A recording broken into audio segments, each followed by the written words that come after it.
Normally, one breathes at about 12 to 14 times a minute. If you breathe at 30 times a minute, that's once every 2 seconds. You know, that's a lot. We got a call that there was a very sick patient. So we get to this guy's village, and we go in, and literally, this man was a skeleton. He was breathing at about 30 times a minute.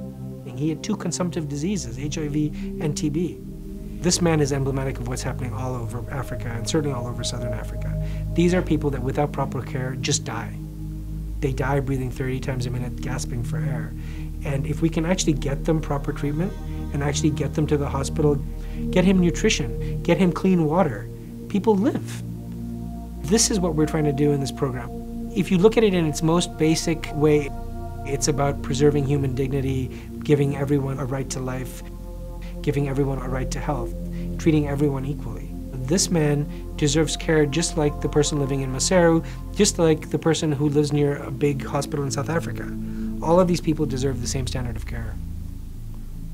So I heard from him the other day that this guy's doing really well, and he's gone back to his family.